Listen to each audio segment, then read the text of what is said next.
ესეთი ლექსი რა.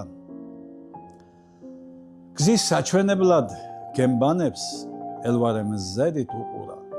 ათუმი ვისთვის ნაპირი მანათობელი შუქურა.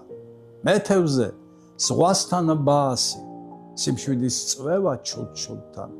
ნიჟარა გამორიყული იქვე რვაფეხას კუნჭულთან. მიყურადებით დროდადრო ტალღების რხევას გვაგონებს. ჯინივით გამომწოდეული ვერფლობს ნამდვილის ძალღონეს. აღელვებისას სხვის ნებას რომ არასოდეს არ მონებს. სხვა ვერც კი წარმომედგინა თავისუფლების არ მქონი. შემოდგომის სერენადას რაც შეეხება ეხლა ხანს ჩვენ ვიმყოფებოდით ევრო 2000-ში ძალიან სიმბოლური შეხვედრა იყო ჩემთვის პირადად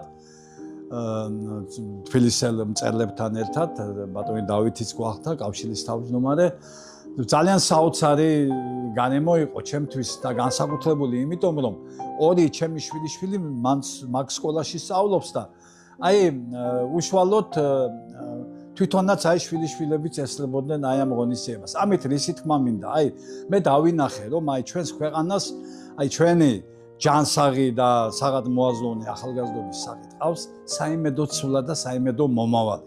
და ერთ-ერთი დიდი ღირსება ამ ფესტივალისა ესეც გახლავთ. შემდეგი ის რომ მთელი ჩვენი ქვეყნის მასშტაბით შესანიშნავი შემოქმედები გავიცანი, რომლებსაც მხოლოდ ლექსებით ვიცნობდი და უშუალო გაცნობამ სულიად დამარწმუნა იმაში, რომ პოეტები მართლაც გულწრფელი ადამიანები არიან და უფლისა და საკუთარი სინდისის წინაშე მართლები ადამიანები არიან და როგორი ლექსებიც გააჩნიათ, ეგ ისეთივე არიან ჩვენი შემოქმედები და ესეც ჩემთვის ძალიან დიდი